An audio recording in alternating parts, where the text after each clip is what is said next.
Well, good morning, good afternoon, good evening, wherever you are of our attendees watching this sixth day of World Arbitration Update. This is the 2023 edition. My name is Ian Laird. I'm co-founder and co-chair of WOW with my colleague, Dr. Jose Antonio Rivas. We founded and started up World Arbitration Update 3 years ago in the middle of the pandemic. And it seemed like a great idea at the time with the uptake in virtual meetings and the use of Zoom technology becoming the norm, that this kind of conference became made a lot of sense and became incredibly viable. And we're trying to keep it up because it helped meet one of the objectives, which I think there had been a disconnect in the past in the international arbitration world, in that international arbitration is clearly a worldwide phenomenon. It involves diverse and fantastic practitioners and arbitrators in all corners of the world, but all the conferences seem to be in New York and London. And we wanted to take the opportunity to, drawing on the incredible pool of folks in the international arbitration community, and be able to focus on issues and update those issues in particular on an annual basis that are relevant to folks and practitioners in all corners of the planet. And in this third year, this third rendition of World Arbitration Update has really proved that point of the kind of worldwide phenomena of international arbitration. We started the conference last week in Mexico City. We partnered with the National Autonomous University of Mexico Thursday and Friday last week. We had 8 great sessions in person and virtually on topics relating to arbitration in Latin America, investor state arbitration, and so forth. It was really a great experience, and we're hoping to replicate it again in the future. We had over 950 participants virtually and in person. It was a great success, and it's just kept rolling over the course of this week when we shifted focus to different corners of the world. We had on Monday Asia and Oceania Day. We had a session in Singapore. We've moved to Africa and the Middle East, and we had some great panels in relation to those regions. We covered off some European issues yesterday, like the Energy Charter Treaty and other issues. And today, we've saved, I think, the best for last. And we have 3 panels today, and I'll introduce our current panel and our moderator. I just wanted to give you a preview that we have 2 further panels today, one at 11 p.m. Eastern Standard Time and another at 1 p.m. The 11 a.m. p.m. What? Okay. Where am I? Don't know what continent. The first one is titled Investment Arbitration in War and Armed Conflicts. Can investment legal principles coexist with international humanitarian law? Obviously a very an issue of great importance and currency. And then we're going to finish off on a last panel titled The Code of Conduct for Adjudicators in International Investment Disputes. And we're very, as you can understand that, very much focused around the reform work and investor state arbitration by ICSID and UNCITRAL Working Group 3. And I think there'll be a lot of interest in that code, which will likely, it looks to be approved by the UNCITRAL Commission this summer. So we'll kind of give the final assessment of that process and look forward to the future of the Working Group 3 activities. So we're going to have a really great day. I wanted to introduce this current topic, but actually before I do that, I just wanted to take the opportunity of thanking some folks, in particular, and she doesn't get enough credit. Maria Lucia Casa has done a fantastic job organizing the conference. You've probably seen her name all over the place. We don't mention Maria Lucia enough, so I just wanted to mention her. And also thank Jose Antonio Rivas at X Strategy for his huge support and great partnership. And of course, all of our sponsors. We've had a great deal of support and participation. And as you can see from the 20 plus panels that we put together, we've been able to work with and highlight an incredible group of practitioners and arbitrators who participated in the conference. So I can't say thanks enough to everyone. So on to the business of this morning. Our first panel today is titled 2023, the year of near or full financial crisis. This is a question. An update of investment arbitration in financial services, the world of banking, prudential measures, and sovereign bonds. Now, clearly an absolutely critical topic, one that involves all of us in some way. And we put together a really fantastic panel. And our moderator today is Berglund, Haldor's daughter, Berglund. And Berglund is a member of the International Dispute Resolution Group based in New York of Debevoise and Plimpton. And she represents and advises both corporations and sovereign states and investor state and commercial disputes. She has covered off a range of industries, including mining, oil and gas, pharmaceuticals, telecoms, financial services, which is our topic today. She also advises investment firms and asset managers in evaluating investments in international claims or arbitration awards, also very pertinent to our topic today. She has her JD from NYU Law School and is also an alum at the University of Minnesota. Well, it's great to have you, Berglund, and I really appreciate you herding this particularly excellent group of cats. And I'll pass over the microphone and sit back, and I look forward to hearing the great discussion. Thank you, Ian. So I have the honor of introducing my fellow speakers here today. We have an excellent group. So David Atencio, he's currently counsel at the International Arbitration Group of Deckert LLP in DC. And he is very qualified to speak on this topic because he's the author of an award-winning book on international arbitration that is entitled International Investment Protection of Global Banking and Finance. So we're very much looking forward to hearing about his perspective on this. His practice concentrates on commercial arbitration, investor state arbitration, and cross-border litigation.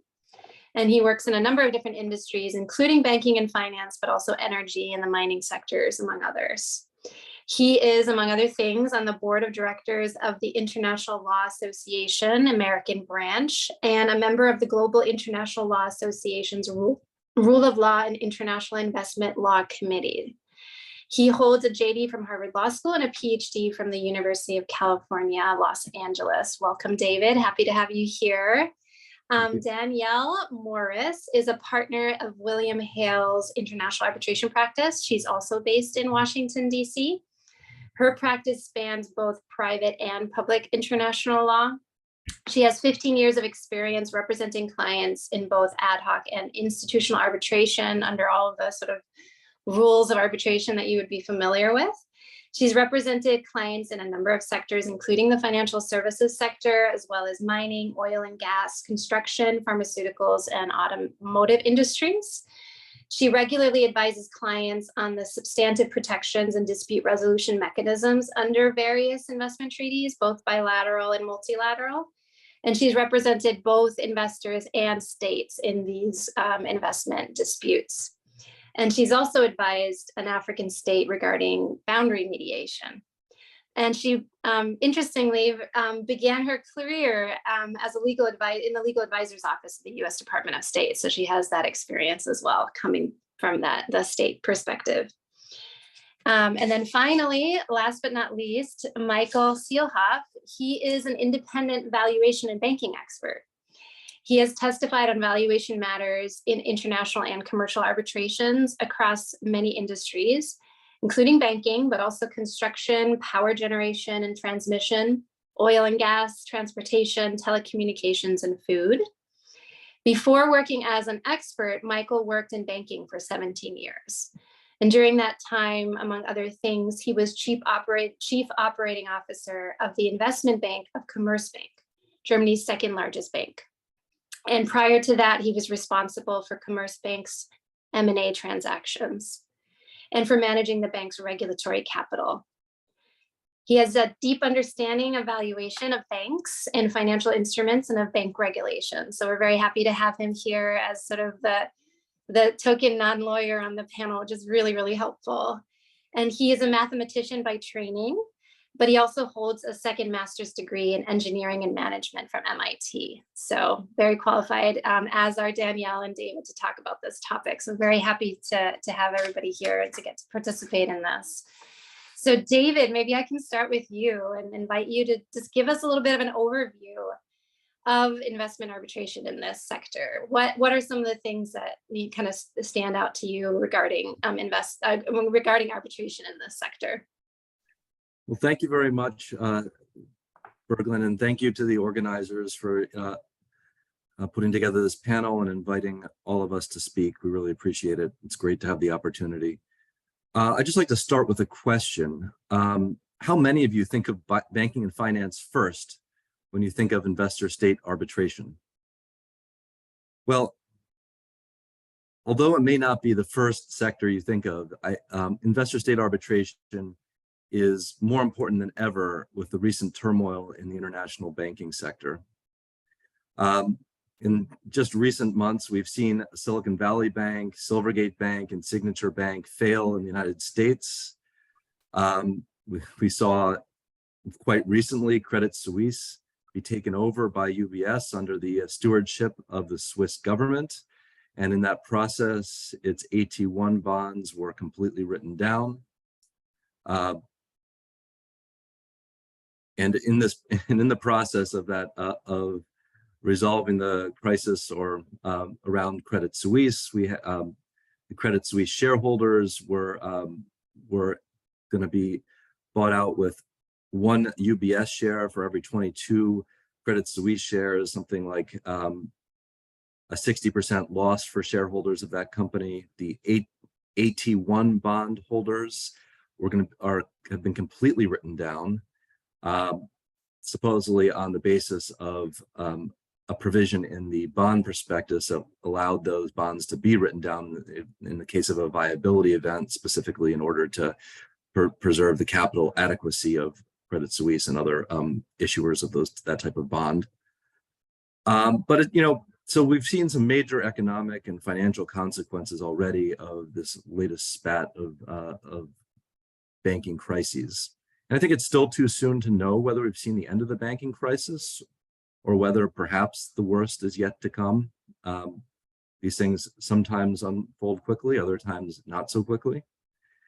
And I should say, just to pull back from that set of events, this is really just the tip of the iceberg. If the United States were actually to default on its sovereign debt in the coming days and weeks, that would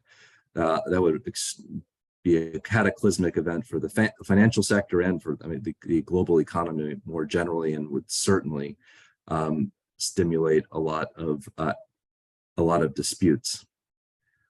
Historically, financial crises have been one of the major causes of investor-state disputes in the banking and finance sector. So, just to give a few examples, we saw this in the Argentine economic and financial crisis of 2001, 2002, both banking and finance and other disputes. We also saw this following the global financial crisis, and as well as its aftershocks, most notably in Greece, where the events underlying many of the investor-state arbitrations really dated from a few years after the global financial crisis. And even in this latest banking crisis, we see Credit Suisse has and the actions taken regarding Credit Suisse have already resulted in threatened arbitration by bond holders, the AT1 bond holders from both Singapore and Japan, and perhaps we'll see other countries as well. And I think such claims by Credit Suisse bondholders will actually combine two of the most challenging, historically challenging issues that we've seen in banking and finance investor-state arbitration. And I think these are the issues of what is the legal status of debt instruments? Are they investments? To a lesser degree, where are they located? And then we also will see the paired issue of the treatment of emergency stabilization measures or emergency measures more broadly taken against banks. That has been a recurring topic in cases in this particular subfield.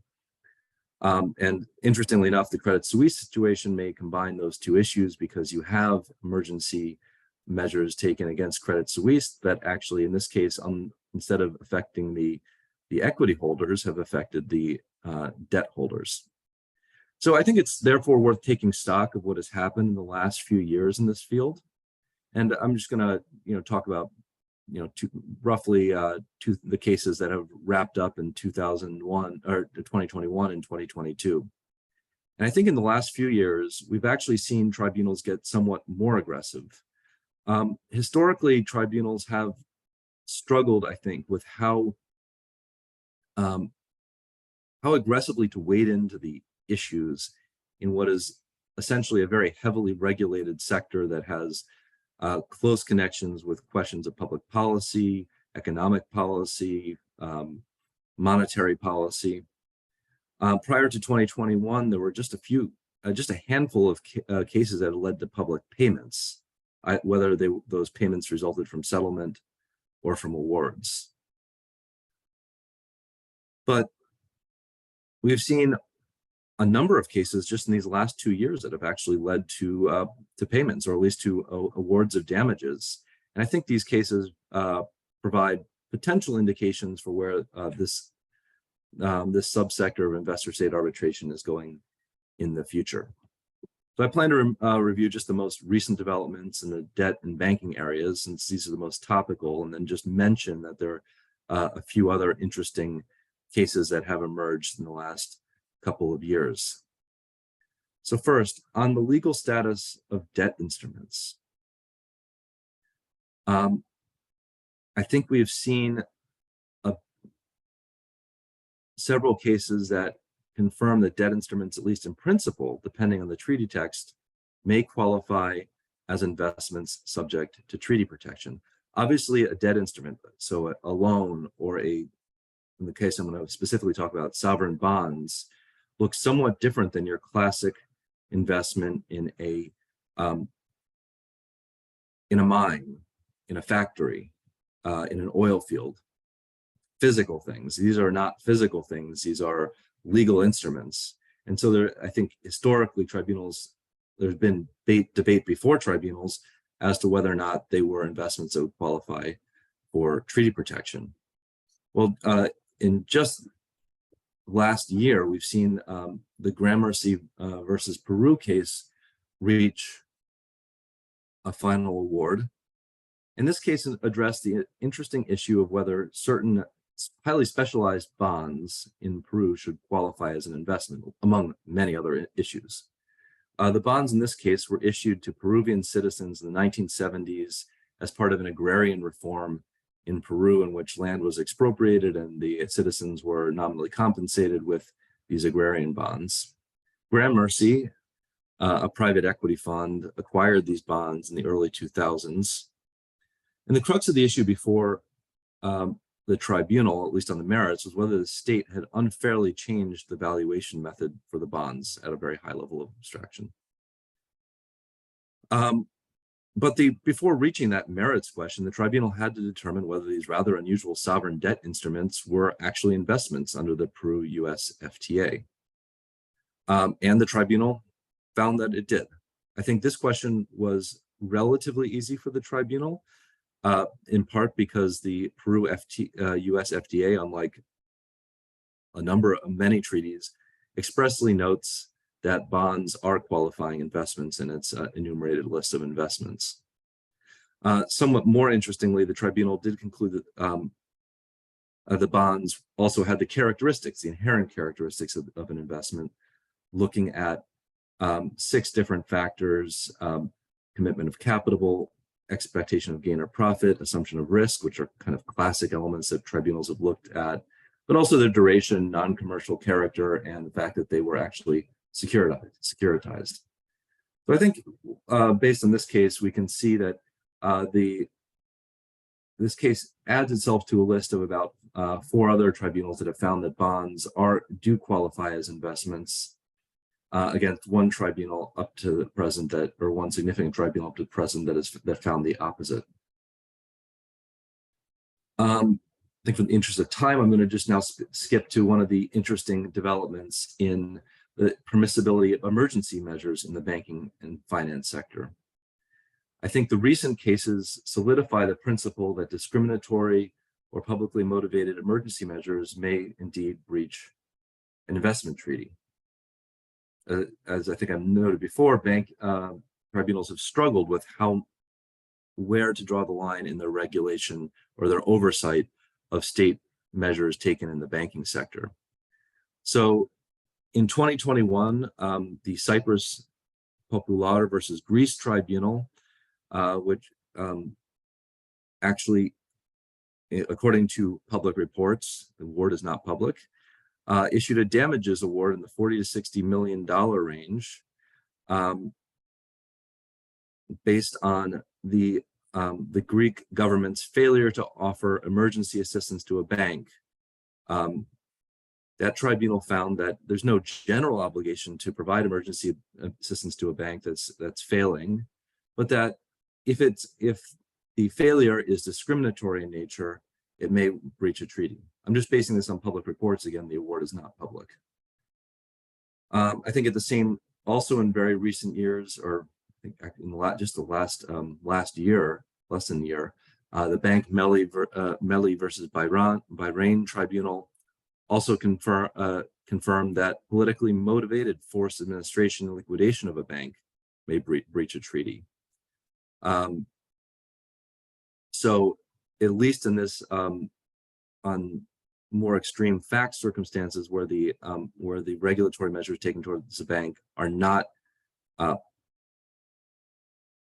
taken in good faith, it seems that tribunals are willing to step in and find and supervise and find breaches of investment treaty protections on the basis of measures taken against banks that are allegedly failing or engaged in improper conduct.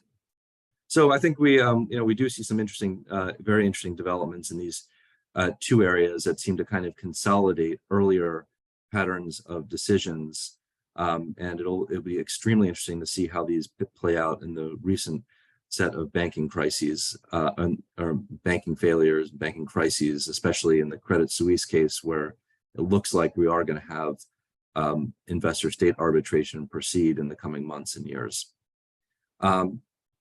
Given the amount of time, I'm going to just stop there and pass it back to Berglund. Thank you very much. Thanks, David. So I want to turn to Michael now. I'd be really interested to hear kind of your perspective. David already spoke about this a little bit, but 2023 has been a pretty interesting year so far in the industry, and it would be really interesting to hear from you, sort of as somebody who's worked in the banking sector and knows it very well. Can you kind of help us understand, like, what are some of the key causes of these problems that we're seeing now in this particular potential crisis that's unfolding before us? Yeah, sure. First of all, thank you for having me, everyone. So the key macroeconomic driver in the current crisis in the US is clearly the rate hikes that were done by the Fed starting in March 2020, so 2022. So the Fed started in March, and it executed 10 rate hikes from 0.25% of the target rate to 5.25% now, and that was the fastest increase in rates that we have seen since the 1980s, and it affects banks in different ways. And the first most obvious is that banks have lost a lot of deposits in the US, and that's simply because money market funds started to become more attractive. They started to provide higher yields than bank deposits. So bank depositors started to withdraw deposits pretty much very close to the start of the rate hikes. Bank deposits peaked in April 2020, 22, and banks have now lost about 1 trillion in bank deposits over the last 12 or 14 months. But that development was not even across the sector. So some banks suffered much more from that than others, and that's the main cause for the 3 failures of large and mid-sized banks in the US, being first of all Silicon Valley Bank, then Signature Bank, and finally the biggest of them all, First Republic. So starting with Signature Bank. Signature Bank was a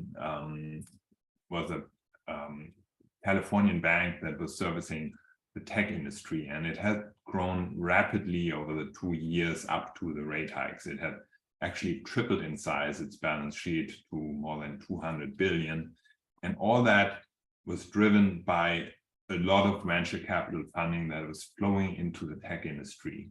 And those tech companies didn't have immediate use for those funds, so they parked them as deposits with Silicon Valley Bank mostly. And Silicon Valley Bank had to do something with those deposits. So what they did was they reinvested them in longer term assets, mainly US government bonds and agency bonds. But when the rate hikes started, also the venture capital funding was drying up because it was less attractive for venture capital funds to invest in the tech industry at higher interest rates. So all of a sudden that growth machine went into reverse at Silicon Valley Bank, and Silicon Valley Bank had to reduce its assets again. Now, the problem was that because rates had gone up, those assets, including US government bonds, had lost in value. So on the 8th of, on the 10th of March, 2023, this year, Silicon Valley Bank announced to the public that it had to sell 21 billion in assets at a loss of 1.8 billion. And it also announced that it would need fresh capital in an amount of 2.25 billion. So it's important here to understand that most of the deposits that SVB had were unsecured because they were higher than $250,000. So that announcement actually spooked investors in SVB, and the next day SVB reported that it had lost 40 billion in deposits in just one day. That's more than 20% of its existing deposit base. And on the evening of that day, the 11th of March, it actually found that it would have additional outflows the next day of 100 billion in deposits. So that's 140 billion in deposits within a matter of 2 days. That's more than 2/3 of the bank's overall balance sheet. So obviously the bank did not survive that. And on the next day, the regulator closed down Silicon Valley Bank and made the FDIC the receiver. So to avert depositor panic, because that was obviously an issue with other banks as well, where deposits were uninsured, the FDIC actually insured the entire depositors of Silicon Valley Bank, that they would get their money back. That didn't help. So 2 days later, so it might have helped, but it didn't stop the panic and the crisis, because 2 days later, Signature Bank, which was a New York bank, went under for the same reasons. So on the 12th of March, Signature Bank was put in receivership by New York State. Now, Signature was a little bit different because it was an East Coast bank, not West Coast, and its main business was commercial real estate lending, and it had ties also to the cryptocurrency industry. But it also had this large percentage of uninsured depositors. So it also basically experienced a bank run, and it went under within a matter of 2 days. Again, the FDIC insured all of the depositors in the case of Signature Banks, and again, that was not enough to stop the panic. So on the 1st of May, we saw the biggest bank failure. So that was First Republic, which again was a West Coast bank. First Republic was seized by the regulator and was sold on the same day to JP Morgan. So, and our First Republic shared some of the problems that the other two banks had. It had also a large volume of uninsured deposits from wealthy West Coast clients. It had a large amount of assets in the real estate industry, which on the books, in terms of book value, has lost value. And it also experienced a bank run. Slower than in the case of the other two banks. First Republic, the problem started around the same time as SVB, with its share price dropping a lot. But it took basically 6 weeks or so until it finally went under, because there were certain rescue measures that were tried in between. So in summary, all three of those banks in the end went under because they suffered bank runs in different speeds. What I find interesting in all three cases are two aspects. And the first one is the speed at which that happened. So when you see a documentary about bank runs, you typically see images from 1929 of black and white people standing in front of bank branches. That's not obviously the reality anymore. So today, bank transfers can be done online. They can be done very quickly and easily. And more importantly, also information propagates extremely quickly and can turn into panic in a moment's time. And the Fed actually discusses that in its review of the SVB collapse. And that's a quote here. The Fed finds that the bank had experienced highly correlated withdrawals from SVB's concentrated network of VC investors and technology firms who, fueled by social media, withdrew uninsured deposits in a coordinated manner at an unprecedented rate. So that's something fairly new. The other aspect that I find interesting is short selling. So all three bank stocks were impacted by increased levels of short selling, which means investors that basically bet against the share price of a bank. Now, the share price of a bank is sometimes the only health indicator that is publicly available about a bank. And particularly in the case of First Republic, the share price dropped within a few days around the SVB collapse by 90%. And I believe that clearly has an impact on confidence in a bank, and it can start a vicious cycle where lower share price can mean higher deposit outflows meaning more share price decline, and so on. So that's why there currently is more and more discussion also about the question whether regulators can and should impose specific short selling bans on banks, like it did after the financial crisis. Only after the financial crisis it did it for the entire industry. Discussions are about specific short selling bans. So that's actually really helpful, Michael, to help understand what's been happening in the United States. But it seems like it's not been isolated to the United States. There's also been some crises on the other side of the Atlantic. Can you help us understand a little bit what happened in terms of Credit Suisse and then that surprise takeover by UBS? Are those related? Like what was sort of the cause there? Yeah, sure. And David mentioned some of it already. So yes, Credit Suisse was taken over by UBS on March 19th, which is just precisely a week after Signature Bank's collapse. So 5 days before that, Credit Suisse had announced its annual numbers for 2022, and it had reported a loss of around 7.6 billion for 22, and it had also reported that it had lost in that year around 40% of its deposits, and most of that in the fourth quarter of 22, and most of that in October of 22. So it had experienced also enormous outflows of liquidity already in 22. On the next day, Credit Suisse announced this to the public that it will take 50 billion in liquidity from the Swiss National Bank, 50 billion Swiss francs, that's 54 billion US dollars. And Bloomberg reports that the biggest investor in Credit Suisse, which is Saudi National Bank, publicly announces that they would not increase their shareholding in Credit Suisse. So on the same day, the share price drops by 26%. It's worth noting that the share price had been slipping for years already. So Credit Suisse's market capitalization had been suffering for quite a while up to that point.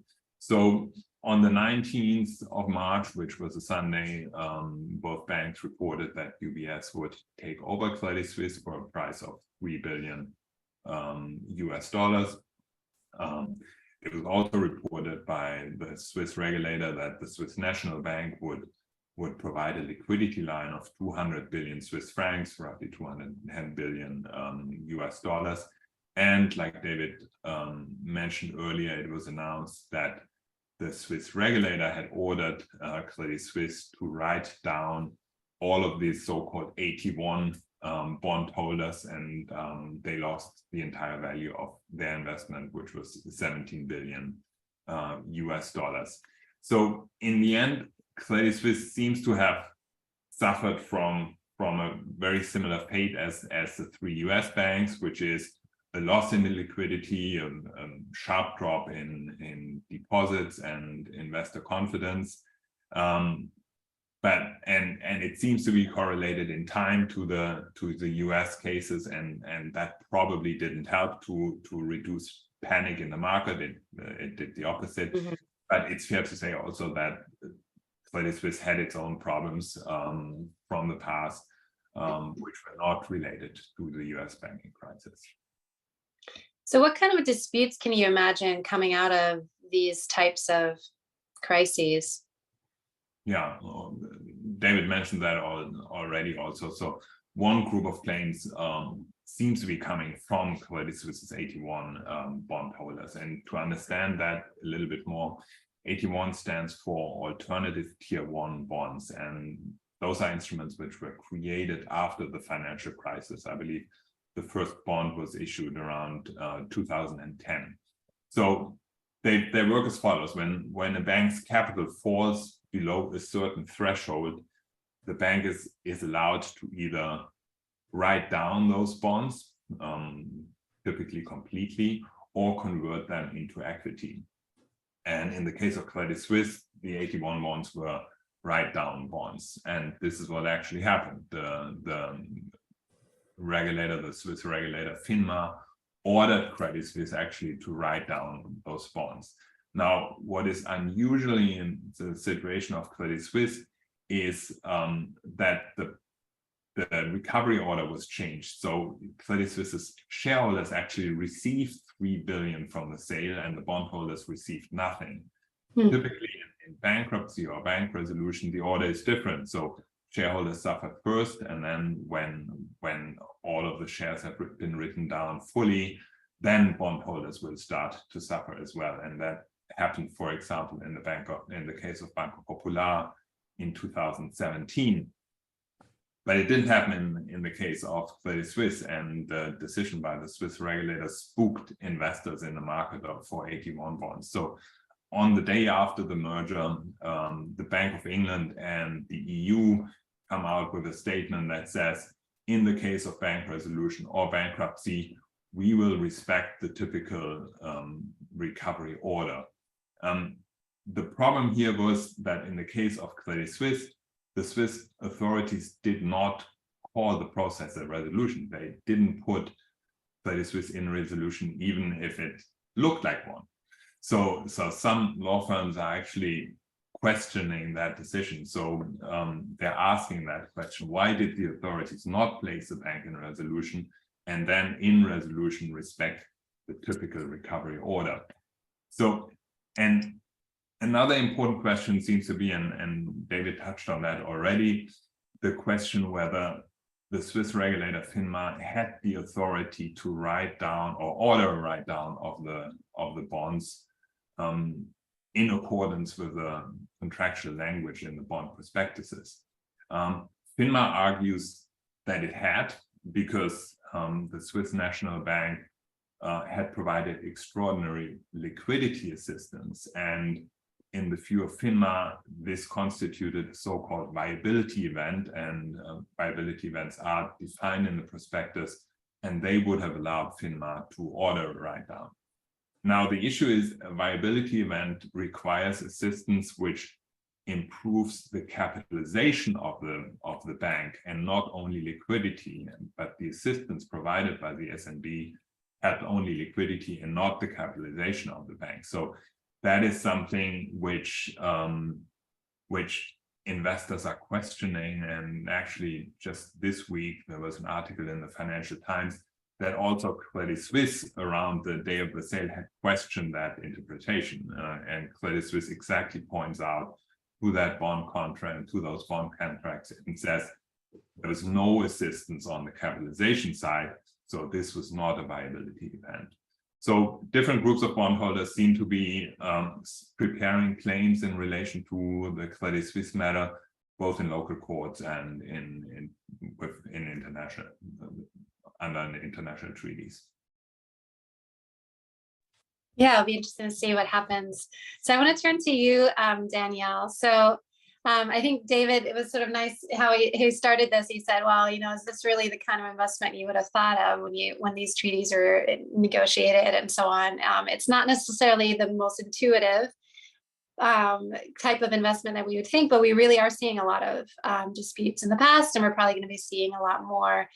You know, as somebody who's worked on cases both in this industry and others, like, how do you sort of see these cases fall, sort of fitting in with the case law and with the universe of investment arbitration more generally? Thanks, Berglund, and thanks also to the organizers for the invitation to join the panel today. So I think there are three particular characteristics of financial services claims that I'd like to highlight under investment treaties. The first one is sort of a combination of procedure and substance. These types of claims are more likely to lead to mass or aggregate claims. And in particular, unlike many other kinds of claims, bondholder claims really lend themselves, I think, to bring as mass claims. From a factual perspective, the investments are usually uniform, at least within certain classes of bonds, and they're likely to be affected in the same way by the government measure at issue. For example, a haircut of a certain percentage imposed on a certain class of bondholders.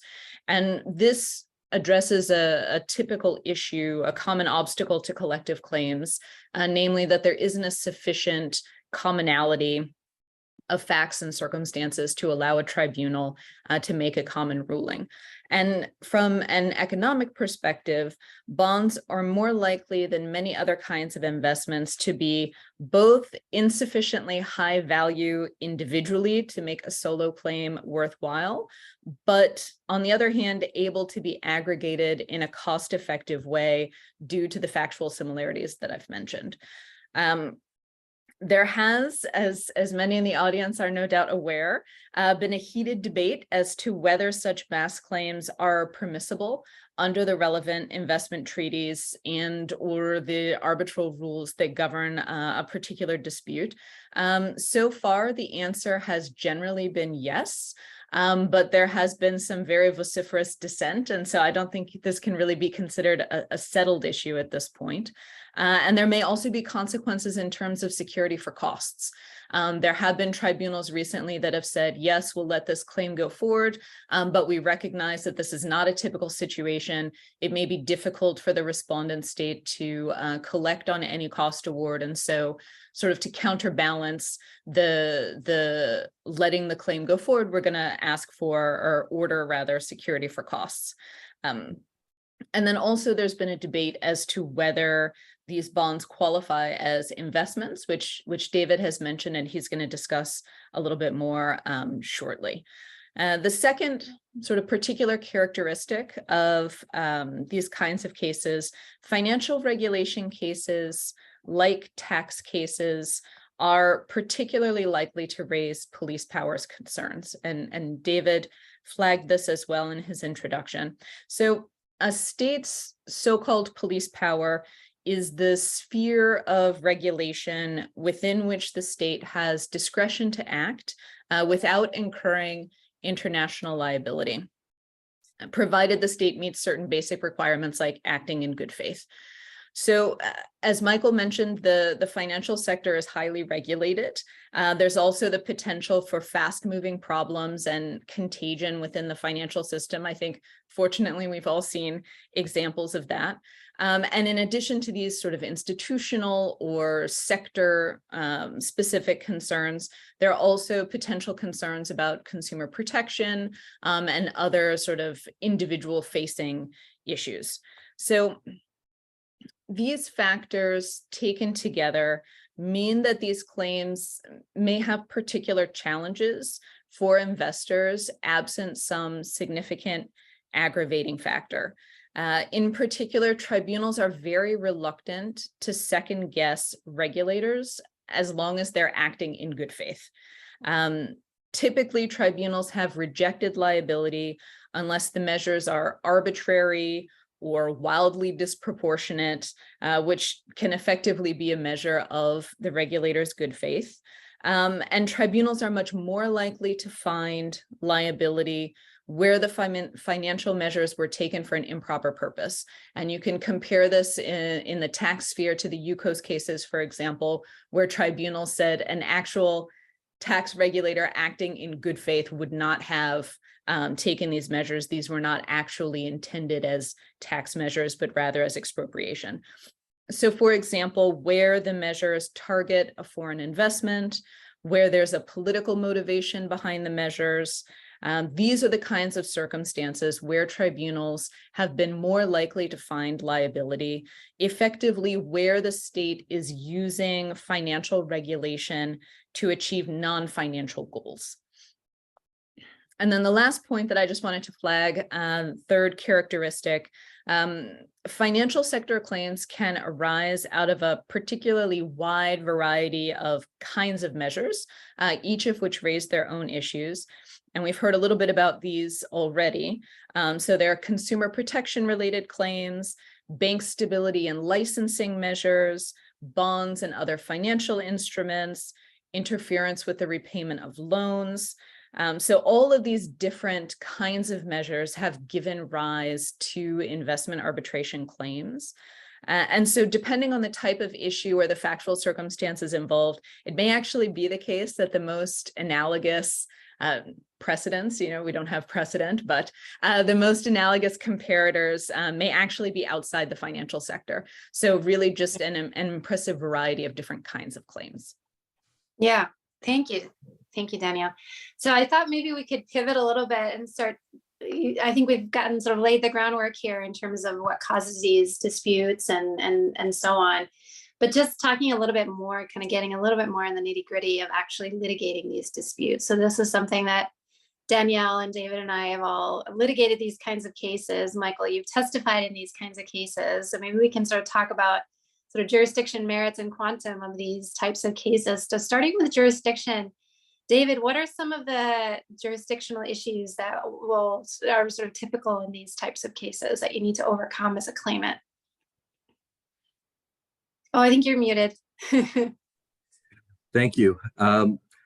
So by and large, the jurisdictional issues and admissibility issues that you come up in these cases are not necessarily distinctive from other areas in investor state arbitration. You can have all of the standard issues that you might have elsewhere, questions of jurisdiction ratione temporis. You can have issues of legality and the full panoply of the types of issues you see in other cases. And actually, even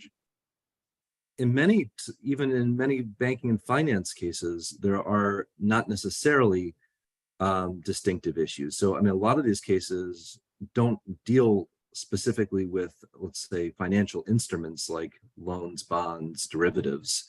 A lot of these cases are just about equity stakes in banks or insurance companies or pension management and that sort of thing.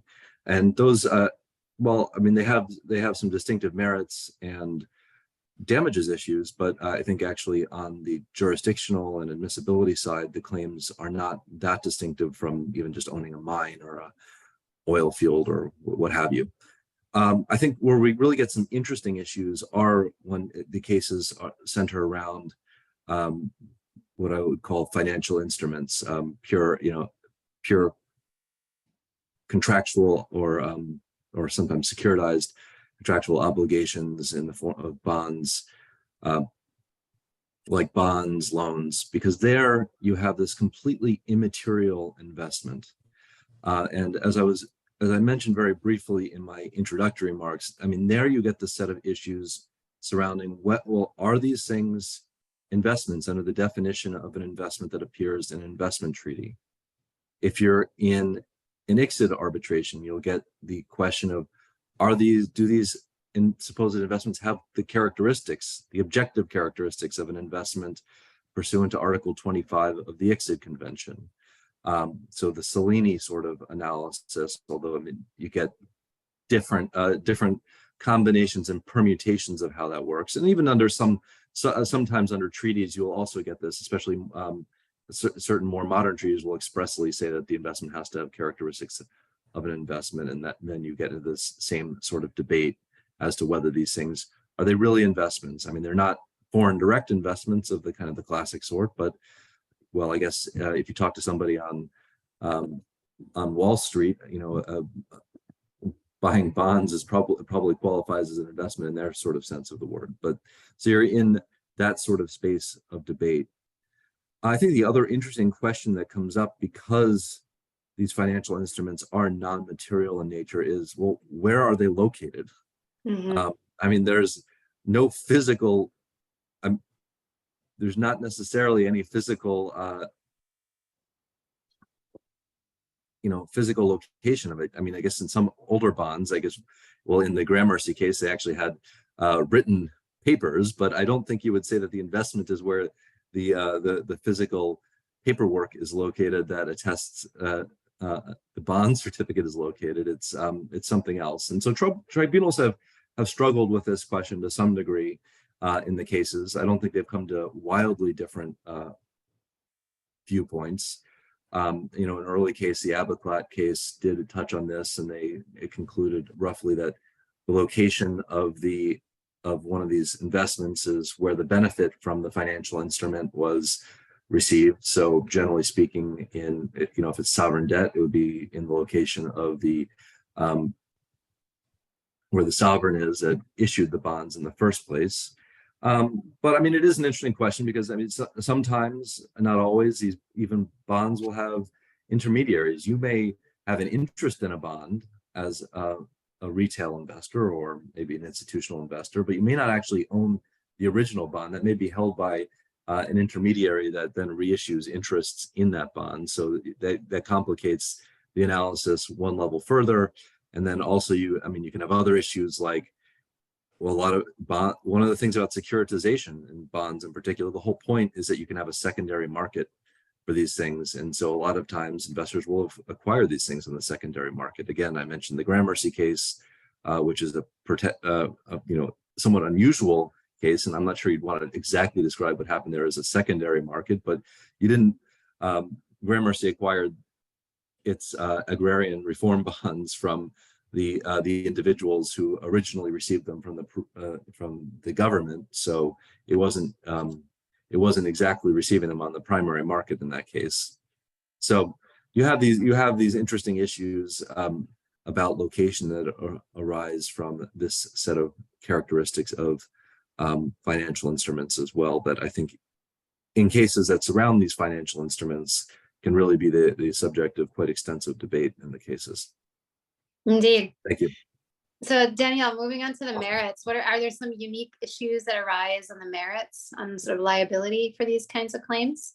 Sure. And just before I do that, a quick point on jurisdiction. I think one thing that has really caught my eye in these cases is how tribunals have looked at the list of example investments in the treaty at issue. I feel like in a lot of cases, the tribunals really are not particularly concerned with which specific kinds of contracts, for example, or debt instruments are identified in the list of examples.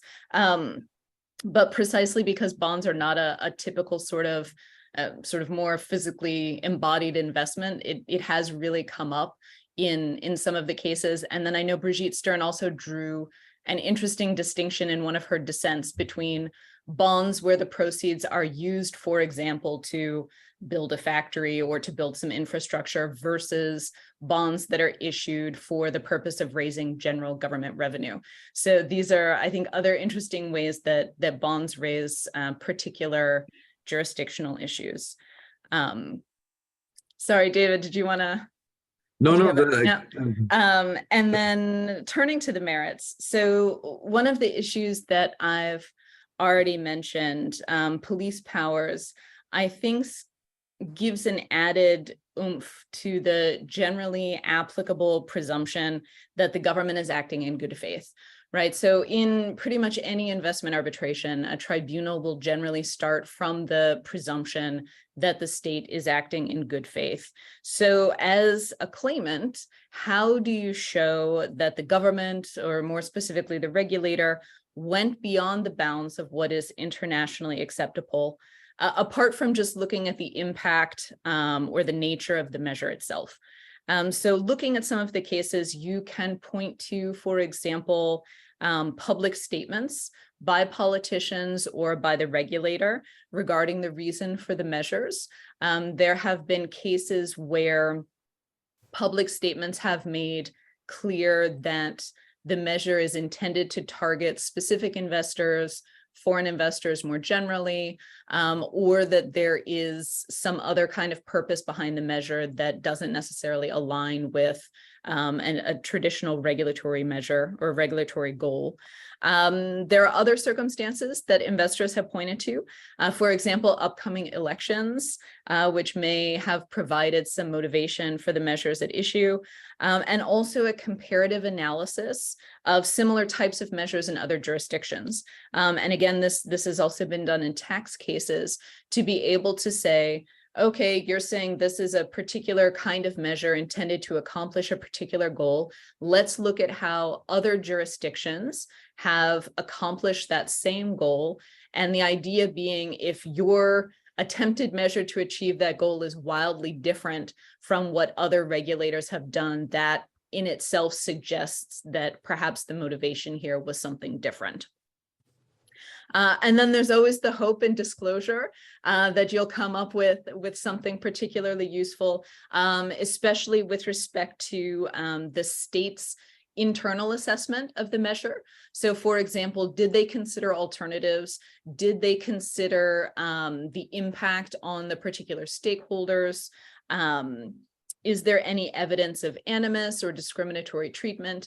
Just generally to be able to assess, did the government engage in an ordinary and fulsome regulatory assessment here, or were they acting potentially for other reasons?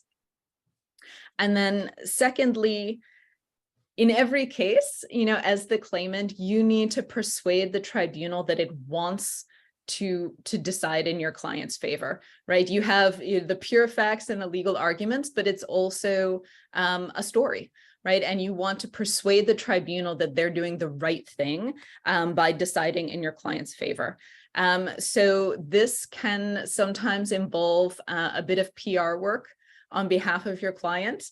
I think we all know, in the wake of the global financial crisis, institutions in the financial and banking sector were not necessarily the most popular, and they haven't always been the most sympathetic investors. And I think we've seen the same also with investment funds, for example, that focus on distressed assets in particular.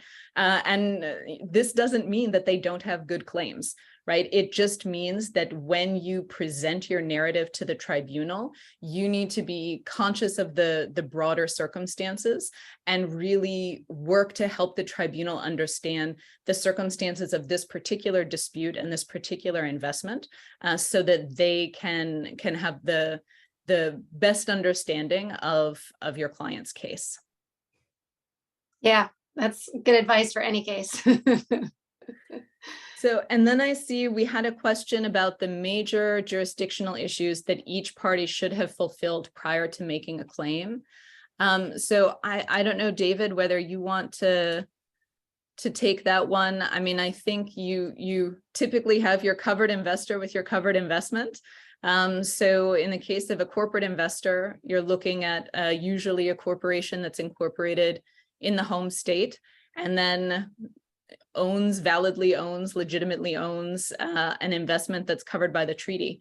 And there, I think it really comes down to the definition in the treaty, especially when you have these sort of, I don't want to say borderline investments, but less typical investments, which originally back in the day were sort of contracts, right? How could this contract possibly be an investment? And then now with bonds, I think is sort of the most common. But I think even loans can raise interesting issues, right? You have loans that are associated with a freestanding investment, which I think pretty typically are considered investments themselves.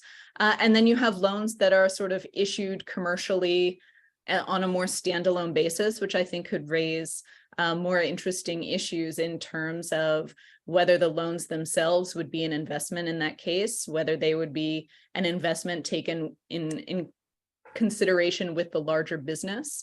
But I'm gonna hand over to David at this point if there's anything that he wanted to add there. Nothing that significant. I guess I would just add, you also would, as I think I mentioned in my prior remarks, you would need an investment in the right location. So it actually has to be in the territory, generally speaking, depending on the treaty, but it would have to be in the territory of the host state of the investment, the state that you're actually bringing claims against, which can be complicated, again, in the cases of loans, bonds, and derivatives, where the location is perhaps a bit less clear than that of a factory or an oil field or a mine.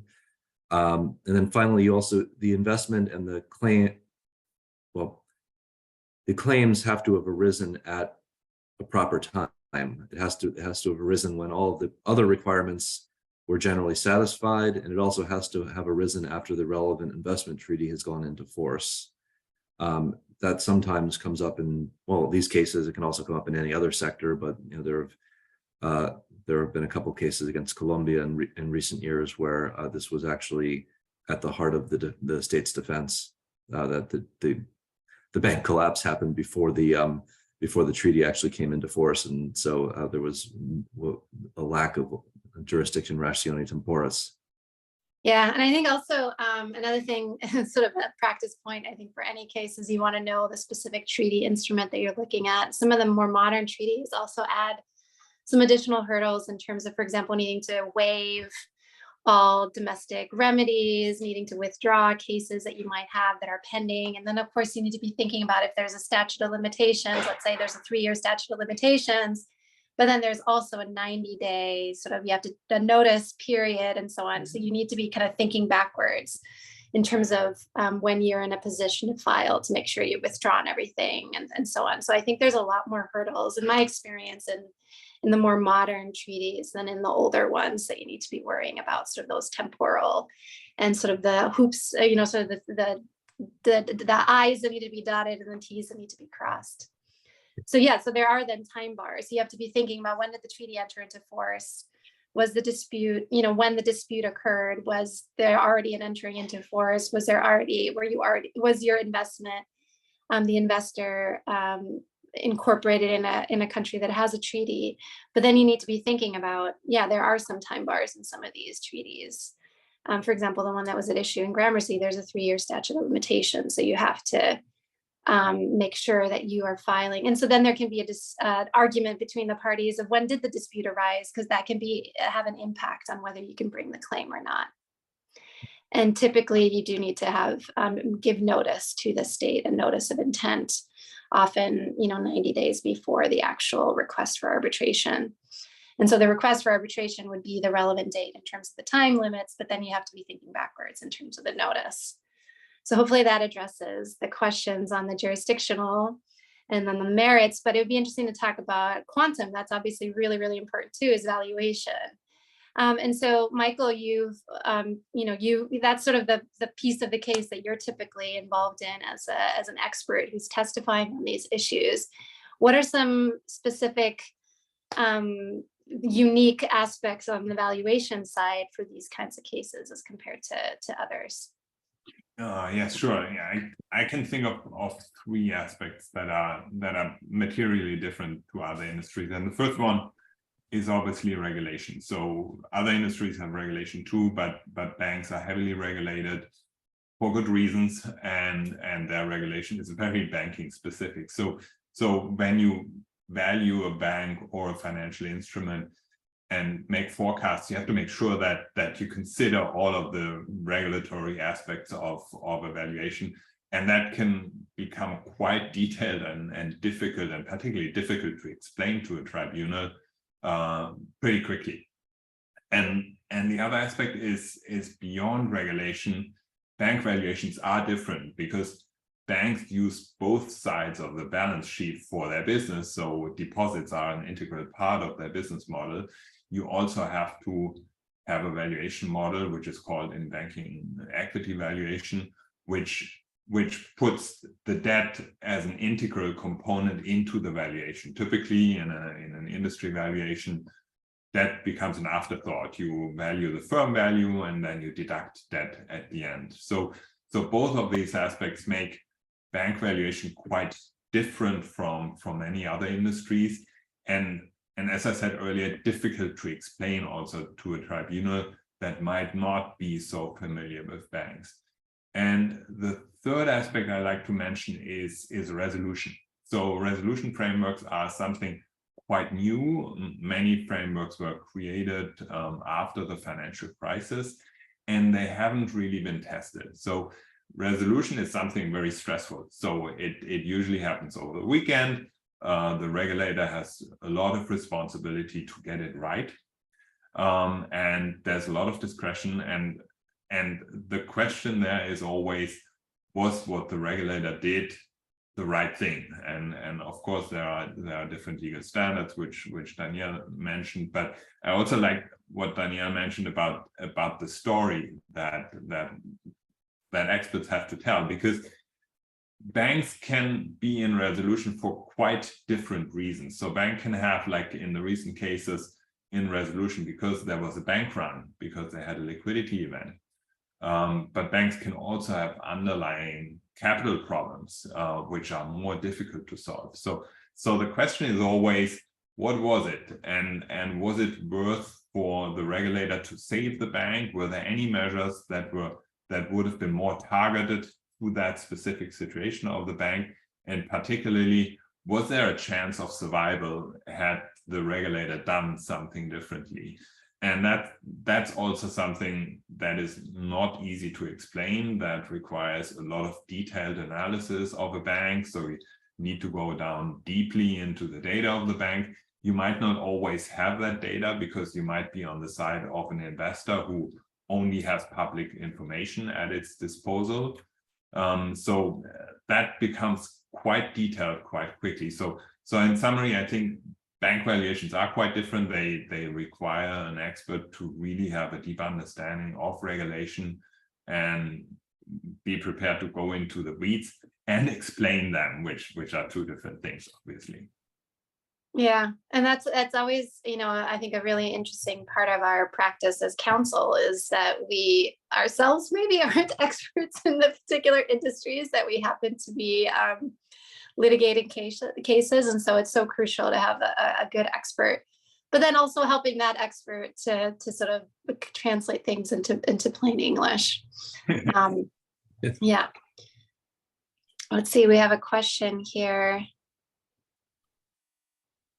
So it says, will you please share your findings on the outcomes of an evaluation, if any recipes of any jurisdictions? I don't know if there's anything you wanted to add on that, Michael. Yes, what I mentioned earlier, I think what is crucial is sometimes valuation can be quite a digital outcome. It can mean, yes, that bank had a chance to survive and there were proper measures available to a regulator to provide for its survival or not. And that's a quite difficult thing to answer. And particularly it's difficult to answer after the financial crisis, because what we found is that there are now banks moving at different speeds. So there were those banks that were rescued directly after the crisis. They had the opportunity to shed problem assets. They were recapitalized right away, and basically they were giving a new lease of life. There were other banks that either for whatever reason did not receive government aid, but those banks might still have had problem assets. And more importantly, they had to fulfill the new regulatory requirements. So basically banks had to have double the capital that they had before the crisis. So they had to raise capital, they had to shed assets.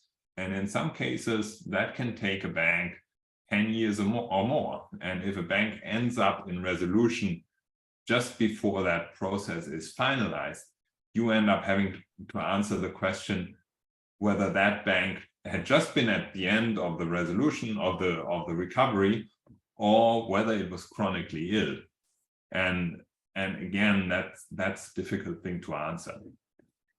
Yeah, and just something to add there that, an interesting sort of tension here. Typically speaking, tribunals are very clear that they're not planning to second guess the regulators, right? Like, did they make the right decision? Did they make the best decision? The question is, did they make an internationally lawful decision?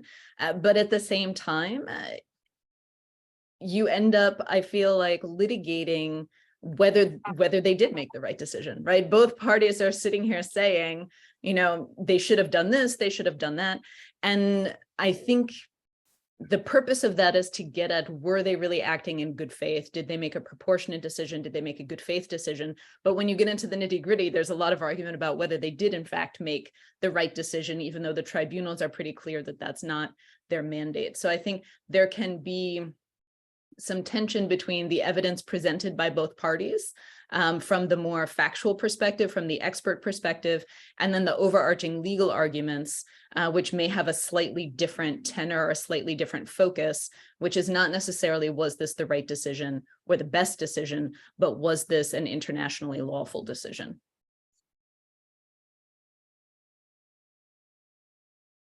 So we're kind of coming towards the end here in terms of our scheduled time. So I know there's some questions that have kind of come through, if anybody wants to address those, but I also just wanted to give each of you an opportunity, sort of as we're wrapping up, to just add any additional points that have been prompted by what other speakers have said, or sort of your thoughts about where things are headed in the future. Maybe I can start with you, David, if you want to kind of give some concluding remarks. Absolutely. I think the one thing I'd like to just say in conclusion, rather than prognosticating about the future, which I think is difficult to do at this moment, maybe if we had this panel in like 3 weeks, it'd be have more things to say. But I just don't want to leave the attendees with the impression that banking and finance cases are only about banks and bonds, because they're not. I mean, this can cover a wide range of different industries. I mean, just a couple other examples that I was going to just mention in my opening remarks that I thought came up in recent years. I mean, we have, for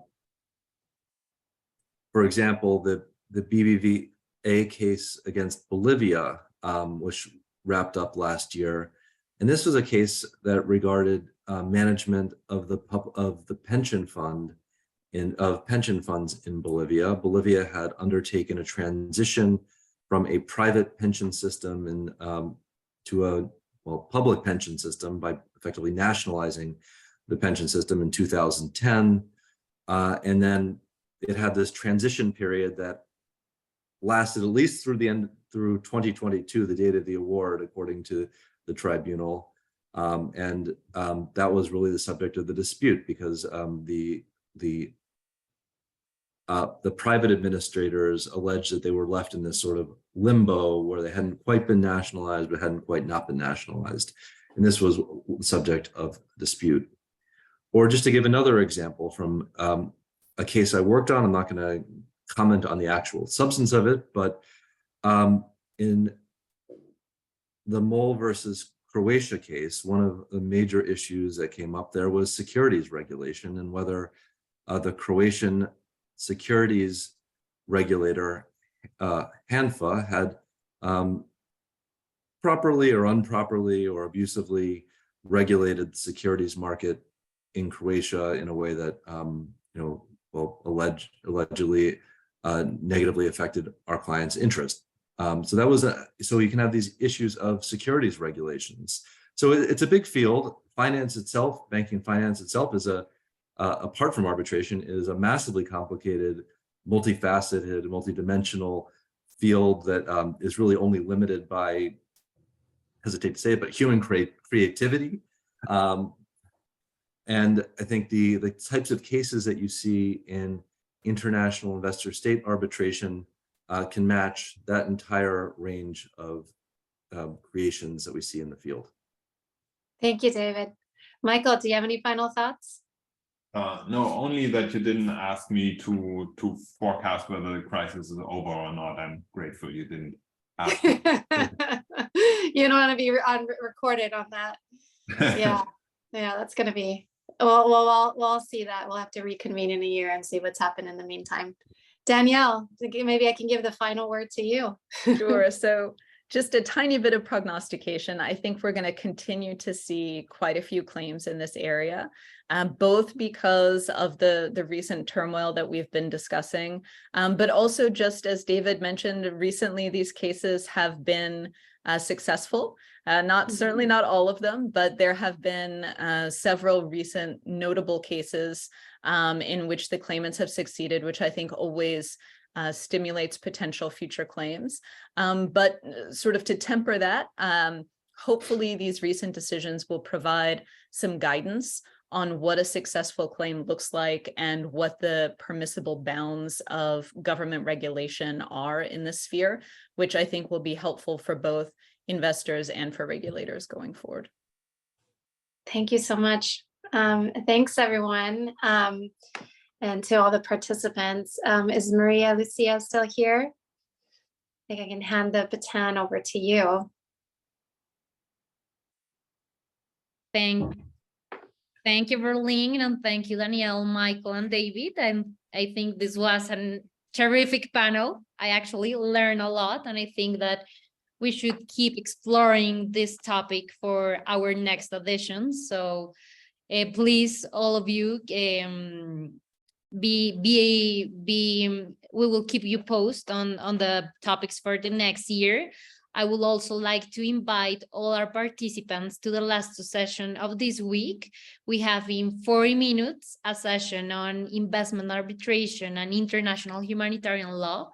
And then we will have a session on the code of conduct. So those who are based in Washington, D.C., don't miss the session of the code of conduct and join us at the offices at Crowell and Mooring. So I think with this, we can move to the breakout rooms and have like a very informal conversation with our stars. So thank you so much for our panelists and our participants. And see you next year. Thank you. Thank you. Take care.